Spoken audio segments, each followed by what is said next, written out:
আসসালামু আলাইকুম সবাইকে। চলে আসলাম আরেকটি নতুন ভিডিও নিয়ে। আজকে আমরা যাচ্ছি হিন্দা শাহী মসজিদে। দেশের জয়পুরহাট জেলায় অবস্থিত ইসলামী স্থাপত্য চিত্রের ছোঁয়া পাওয়া যায় এই হিন্দা শাহী মসজিদে। জয়পুরহাট শহর থেকে প্রায় 15 কিলোমিটার দূরে খেতলার উপজেলা হিন্দা গ্রামে এই মসজিদটি অবস্থিত। আজকে দেখা যাক হিন্দা শাহী মসজিদটি কেমন এবং দেশের কিভাবে প্রত্নতাত্ত্বিক নিদর্শন ফুটিয়ে তুলেছে। যারা ভ্রমণ করতে পছন্দ করেন তাদের জন্য হতে পারে এই হিন্দা শাহী মসজিদটি গন্তব্য। ইতিমধ্যে সামনে দেখা যাচ্ছে মসজিদটি। আমরা আমাদের গন্তব্যে আজকে চলে এসেছি। মসজিদটি কত পুরনো সেটা আপনারা দেখলেই বুঝতে পারবেন। চলুন আজকের ভিডিওতে আমরা দেখি। মসজিদটির সামনে আমরা দেখতে পেলাম সারিবদ্ধভাবে গাছ লাগানো হয়েছে এবং পাশে আমরা দেখতে পেলাম একটা মাজার রয়েছে।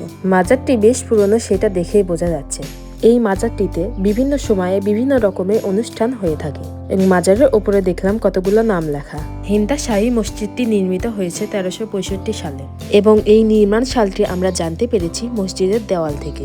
মসজিদটির গায়ে ব্যবহার করা হয়েছে কাঁচ, চীনামাটির টুকরা এবং মোজাইক সহ বিভিন্ন রকমের নকশা, যা মুঘল স্থাপত্য শিল্পের অনুকরণ বলা চলে। যদিও মুঘল আমলের আকৃতিতে নির্মিত বেশিরভাগই মসজিদের বাইরের দেওয়ালে পোড়ামাটির আবরণ দেখা যায়, কিন্তু এই মসজিদের বাইরের আবরণে কাঁচ ও চীনামাটির সমন্বয়ে বিভিন্ন নকশা রয়েছে। তাই সূর্যের আলো পড়তে এই মসজিদটির নজরকাড়া রূপ যে কাউকেই মুগ্ধ করে। মসজিদটি এত নিখুঁতভাবে তৈরি করা হয়েছে যা আপনি নিজের চোখে না দেখলে অনুধাবন করতে পারবেন না। মসজিদটির রয়েছে 5টি গম্বুজ। ইসলামের 5টি স্তম্ভের কথা মনে করেই এই 5টি গম্বুজ তৈরি করা হয়েছিল। মসজিদটির ভিতরের চিত্রটি একবার দেখুন, কত সুন্দর এবং কত নিখুঁতভাবে কারুকার্য করা হয়েছে। মসজিদটি অনেক পুরনো হলেও মসজিদের ভিতরে যে কারুকার্য করা হয়েছে তা ছিল একদম নিখুঁত। আপনাদের এই হিন্দা শাহী মসজিদটি কেমন লেগেছে অবশ্যই আমাদেরকে কমেন্ট করে বলবেন। মসজিদটি সবকিছু দেখা শেষ। এখন আমরা মসজিদ থেকে বের হলাম। এখন আমরা আবার আমাদের বাড়ির উদ্দেশ্যে রওনা দিয়ে দিলাম।